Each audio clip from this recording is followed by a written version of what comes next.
Hey guys, welcome to another YouTube video and another episode of the BD Footy Wrap Up. It's the second to last episode for the season.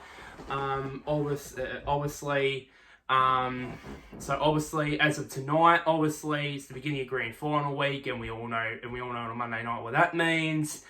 Brownlow medal night. So I will be previewing that in terms of the favourites and also my predictions, obviously, to win it.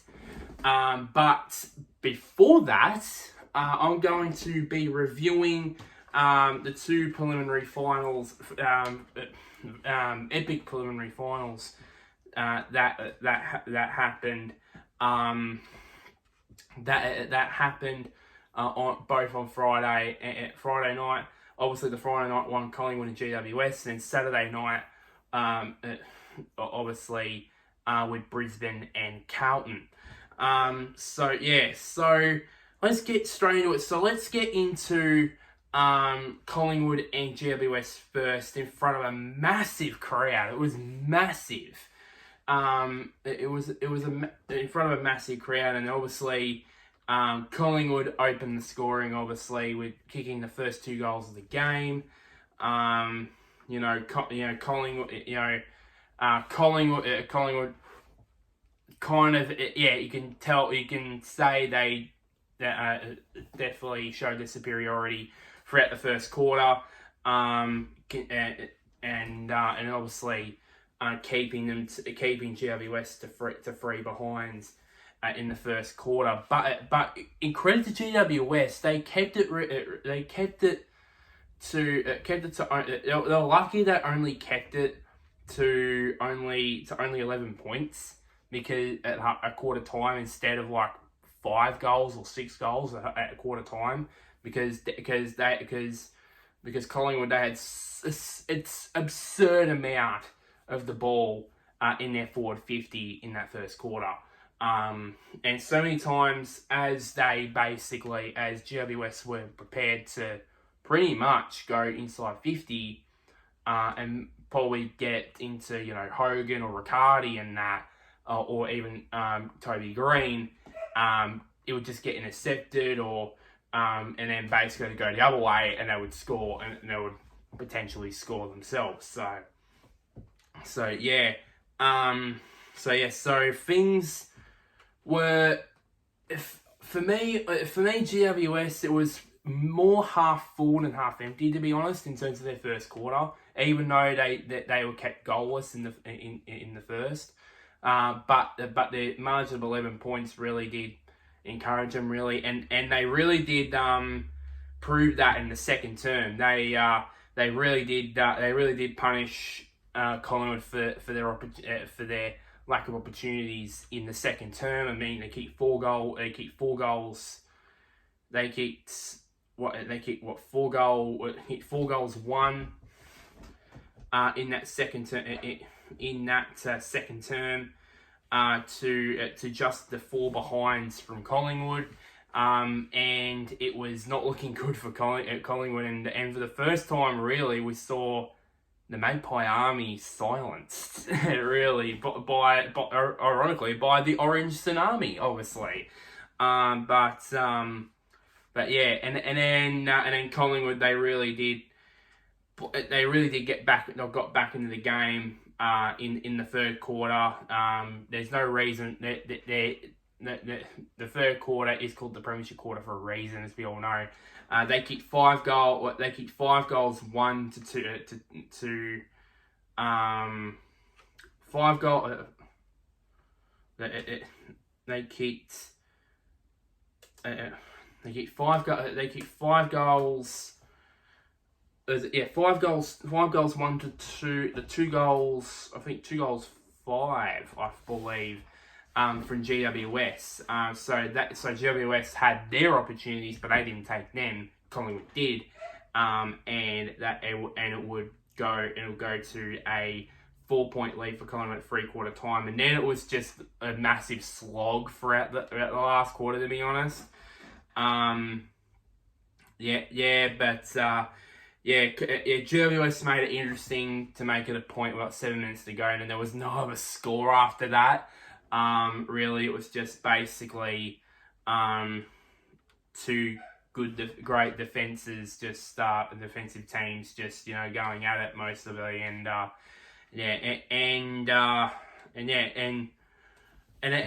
but in the end,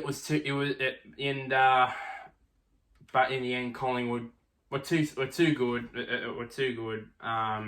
and secured their was at 40th grand final appearance by a point. They lost the chance to be in the grand final last year against Sydney by a point. How ironically, against the other mob from Sydney, GWS, they beat them by a point at the MCG. So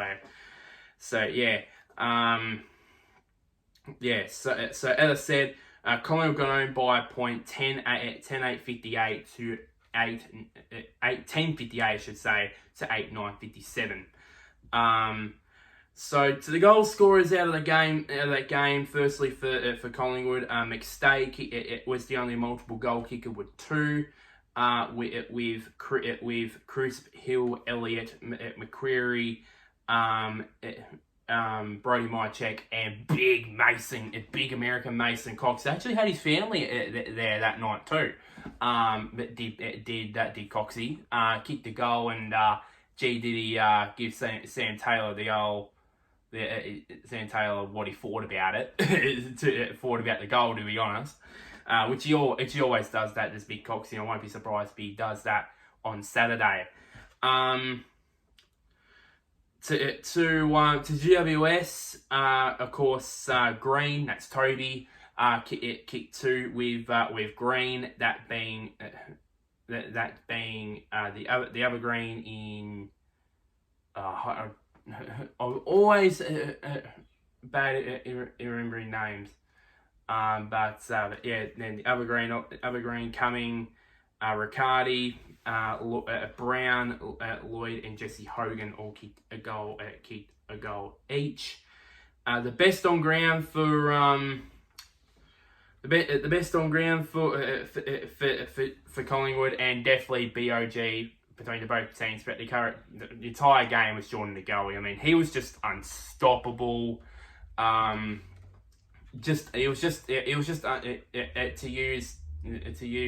steal Luke Darcy's words, untackleable, pretty much.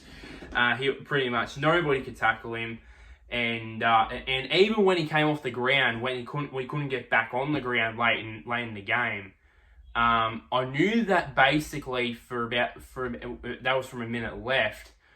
I thought to myself, they probably don't need him to go back on the ground, because all it's going to do is going to be stoppage after stoppage after stoppage. That's how they sealed the game against Melbourne a few weeks ago, and that's how they basically have every time that they've defended a tight lead, throughout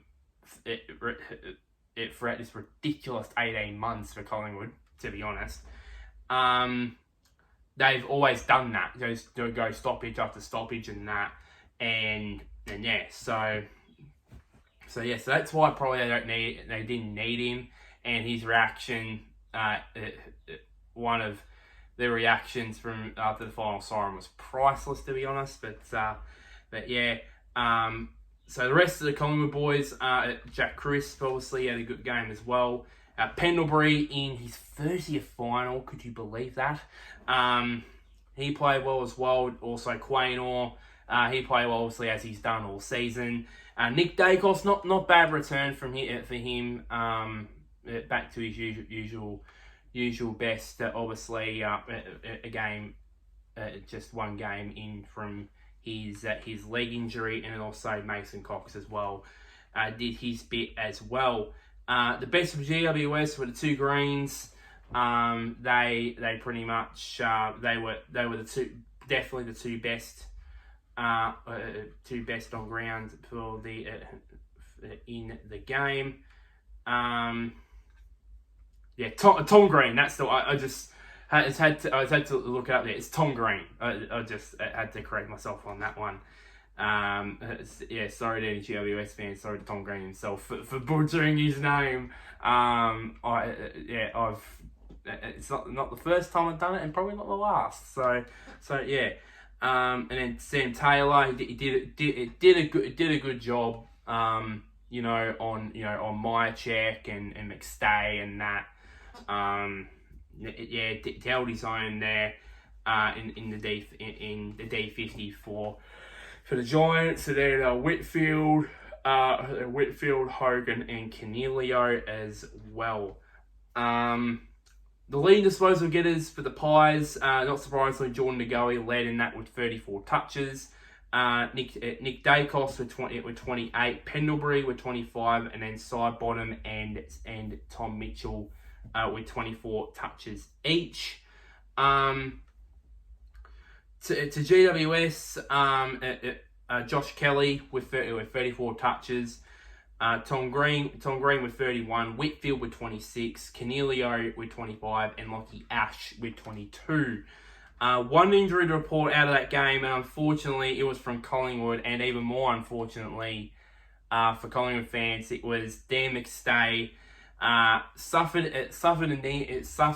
a knee injury which was confirmed on I think it was on Sunday or Saturday night or Sunday morning. That was confirmed it was an MCL injury, and unfortunately he's going to be ruled out for the grand final. So unfortunately, he would have to miss the grand final, unfortunately. But that was the only injury to report out of that game. And speaking of McStay, obviously he had to make way with his injury at 3/4 time for Jack Ginnivan, for the sub Jack Ginnivan. And then for GWS, of course, Xavier O'Halloran replaced Callum Ward in the last quarter. It really did gave him that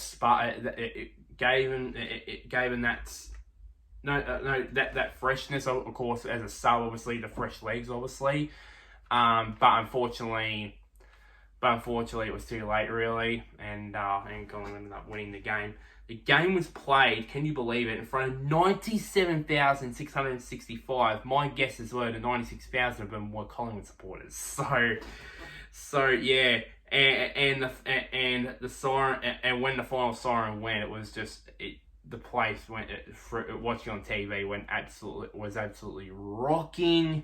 And it probably would do the same thing if Collingwood end up getting out on top on late Saturday afternoon.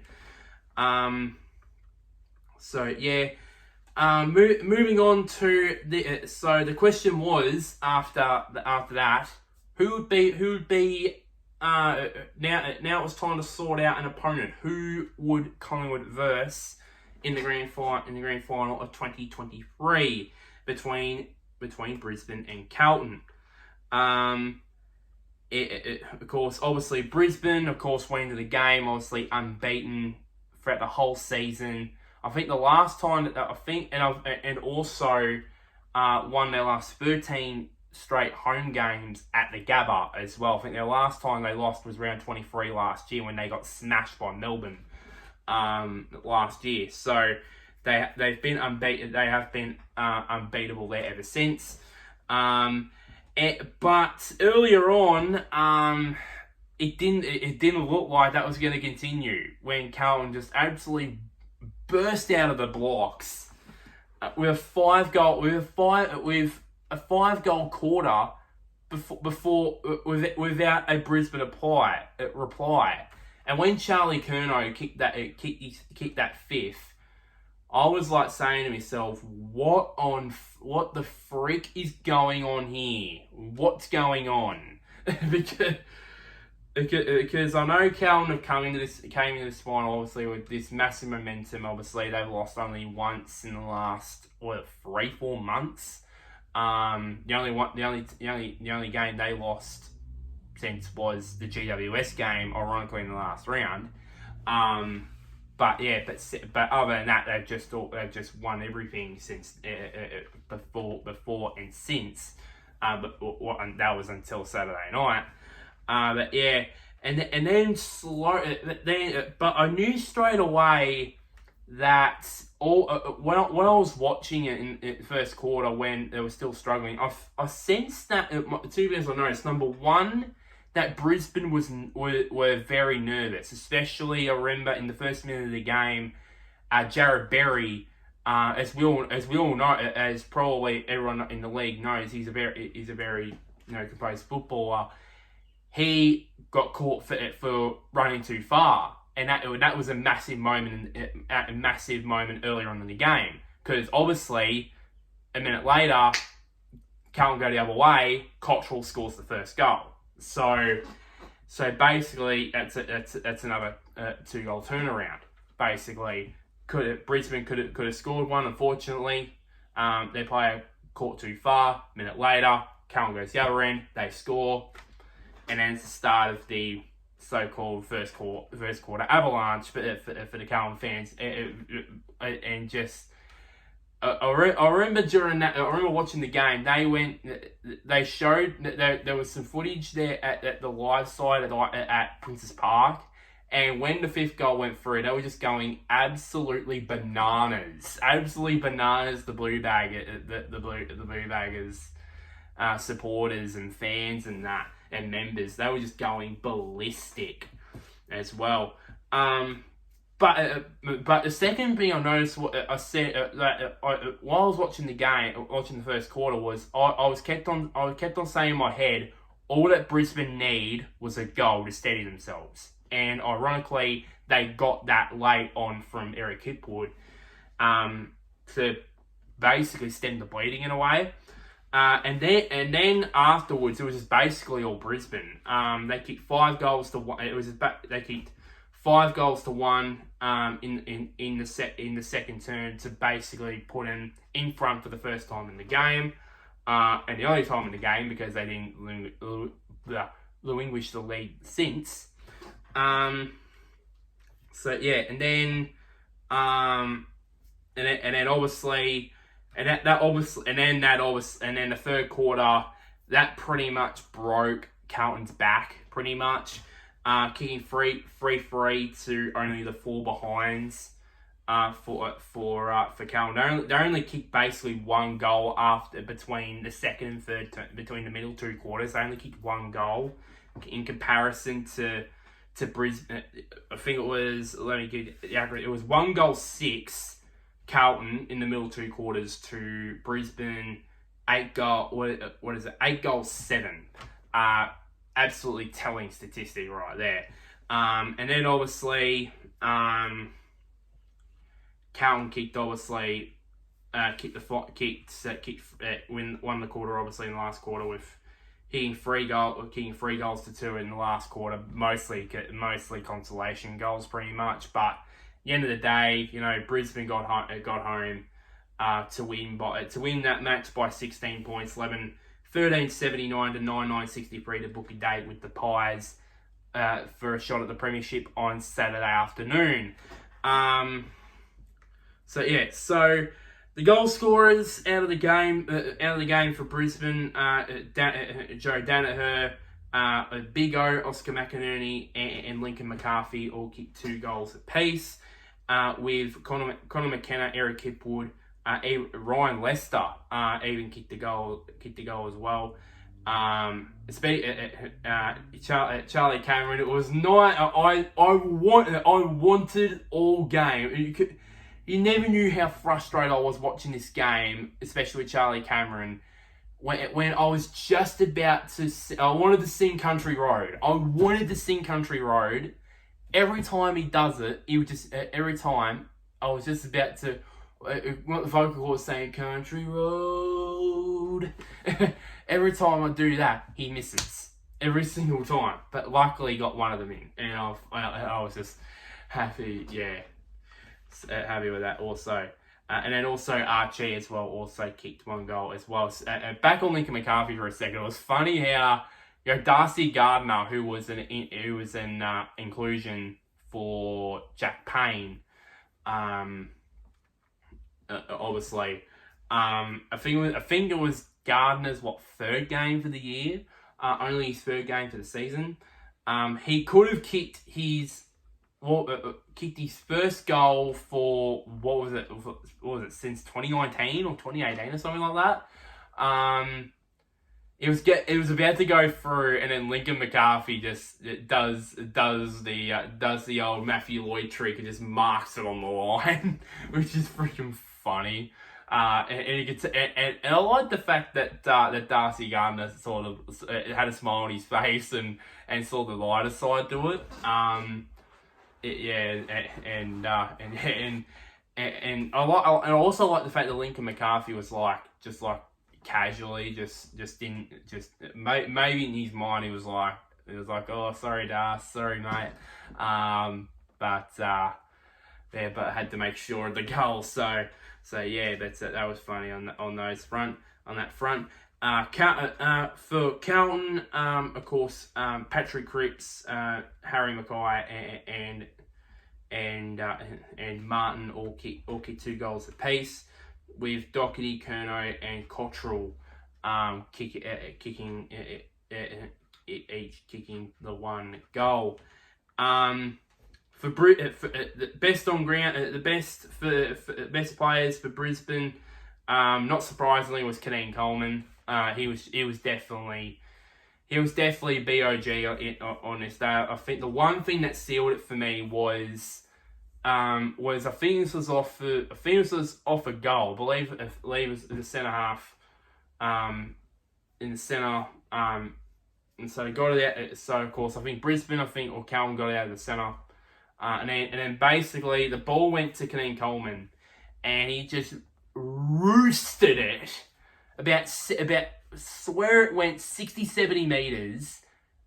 So it basically delivered a 60-70 metre bullet, and it hit Joe Danaher on the chest. And I remember him lining up saying, when he lined up, I said, Joe, I was admiring how he kicked that, and I was saying, Joe, you better finish this. You better finish it, and he did. And he did. It was one. For me, that was the best kick of the year. It was kick of the year for me. Some people might say, Dan Houston's goal, ironically against Essendon, which still haunts me.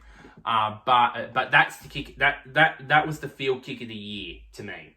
It's for Coleman, he's not a big man. He's and he's not like a midget as well. He's pretty much about where, if I was standing up, he would probably be somewhere near here.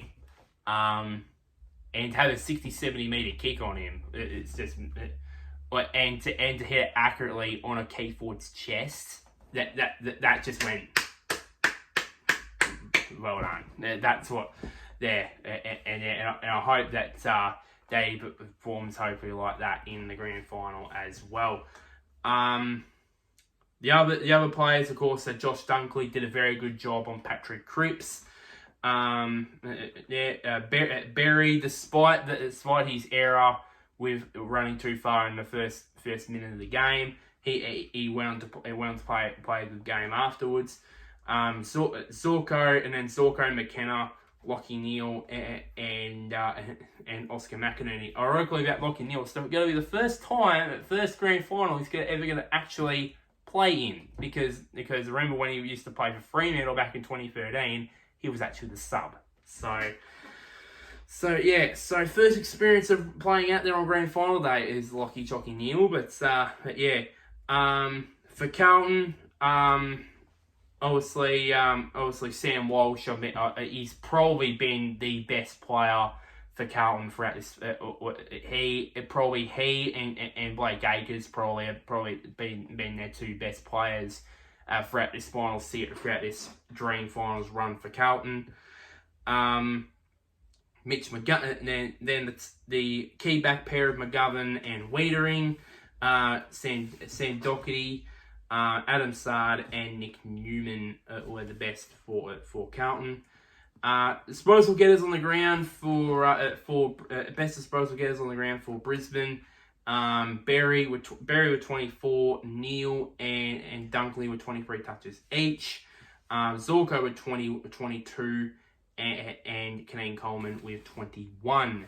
For Carlton, he had Walsh, of course, with 33. McGovern with 24, Newman with 23, and then Marchbank, Hewitt, and Chera, all three of them had 20 touches each. Luckily, no injuries to report from this game. The Jared Lyons, he was the sub for Brisbane. He came on for Callum Ferguson at some point Callum Ferguson? Why did I say Ferguson? Callum Archie, I should say. Got me cricketing mind there, which that will be switching on very soon when the summer cricket comes along. At some point in the last quarter, while for Carlton, Matthew Kennedy came on in place of Lockie Fogarty at 3/4 time, with the game being played in front of a packed 36,012 people at the GABBA. Surprisingly enough, it was 50-50 between Brisbane and Carlton fans. Surprisingly, especially when Carlton went on that 5-goal run in that first quarter, 5-0 run in the first quarter. The Carlton fans, not only at Icon Park but also at the ground at the GABBA, that on Saturday night were just absolutely vocal and went absolutely ballistic with every single goal that went by. Obviously, because probably even they probably like, what the hell is going on here, really, and and unfortunately that all dissipated, and unfortunately that all went.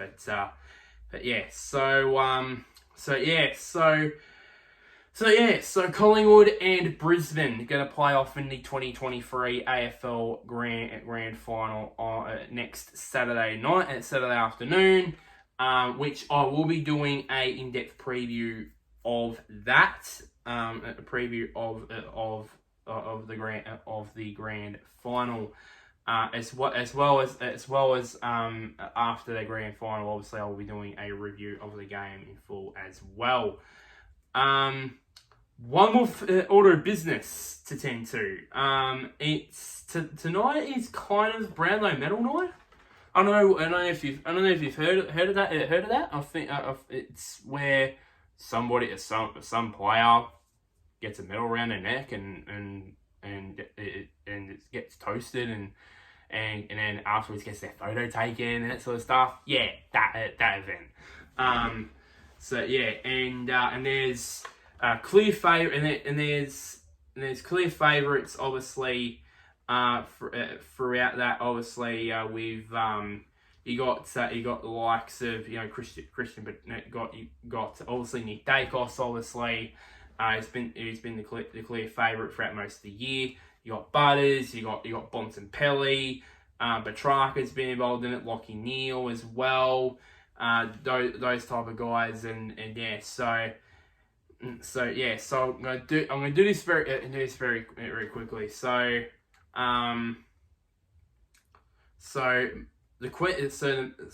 obviously the main question you should be you want to ask me is, who do I think's gonna win the bloody medal? Throw an answer. I don't know. That's the point. But for me, because I'm looking at the Brownlow predictor on AFL.com.au. For me, I don't believe in it, to be honest, of what the Brownlow predictor means, because mostly gets it wrong most of the time, to be honest. So yeah, but even some in the Brownlow predictor here, like Tim Taranto and Jordan Dawson, who are not rated as favourites, but they're up there in terms of the Brownlow predictor in terms of total votes. They're up there as well. But I think it's either out of Neal, Dacos, Butters, Bontempelli, Petrarca, maybe an outside chance, maybe. But I think he's had an inconsistent year, so I think for me it's down to 4. Neal, Dacos, Butters, and Bontempelli. According to the Brownlow predictor, they've gotten Neal to Neil to beat Dacos by a couple of votes. I think it's Bontempelli. I'm leaning towards Bontempelli because I have a feeling that since Dacos was out, because I have a feeling that because I don't think Dacos will have a big lead as we all think. To be honest, we all probably would have thought that halfway through the year he's gonna have like an 8 or 10 vote lead, which that's never the case, because I remember back in 2014, everyone was waxing lyrical on how far Gary Ablett's gonna win it, how far is he gonna win it by 6 votes or 8 votes or 10 votes, yada yada yada. It's of course not counting obviously the fact that he injured his shoulder later in that year. As it turned out, he only had like a 5 or 4 vote lead, and then basically he dropped down quite quickly after that, and it turned out Matt Prentice ended up winning it. So I'm not saying that someone like Tim Taranto will win it. Tim Taranto or Jordan Dawson will win it. But yeah. So it's either for me for me, at the end of the day, I think it's either... The real question is, because my 2 tips, I believe, would be Butters or Bontempelli. The real question is, would they have left their runs too late? That's my issue with both of them. That's my problem, because we all know Nick Dacos is going to get an absurd amount of votes in the first half of the season. It's the second half of the season that's going to be the problem for Nick. That's the problem. And then plus also with Bontempelli, the one thing that's the advantage with Bontempelli is I don't see if I go to the Western, if I go to the Western Bulldogs, I don't see anybody. Maybe Libba or Timmy English. I don't see anybody from the Bulldogs taking votes off him. I just don't. I just don't see it.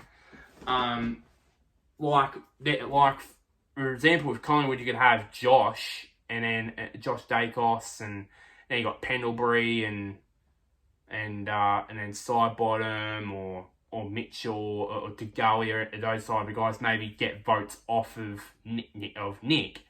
Now on the other side of things, with Zach Butters, you will have Rosie maybe potentially take votes off him as well. So that's why I think who I think's going to win it. I think it'll be Bontempelli. I think will win it. I think Bontempelli will win it. I think he's had the more consistent year, to be honest, and I believe he'll capitalise big from Nick Dacos' late season injury and potentially could overtake Nick. Potentially, but don't count out Nick Dacos as well. The reason being because I think I'm concerned that maybe Nick doesn't have. Well, we all know he's probably halfway through the count. He's going to be in the lead, but the only question is by how far. And if it's by 4 or 5 votes, then because if I move back, because according to the the Brownlow predictor, after the bye, he scores 11 votes. He scores 11 votes after the round 14 bye. That's it. That's all. According to the Brownlow predictor, that's it. So that's the big question. the big question is, and for my case, I think he doesn't have a big lead as what some people might say. Oh, he has like a 6 or 8 or 10 vote lead over the others. I don't think so. I think it's maybe like 4 or 5, in my opinion. So at the end of the day, my prediction to win the Brownlow, I think, is Bontempelli. I think that's my prediction to win it. But vote down below, because I don't know if you're watching it during the count, who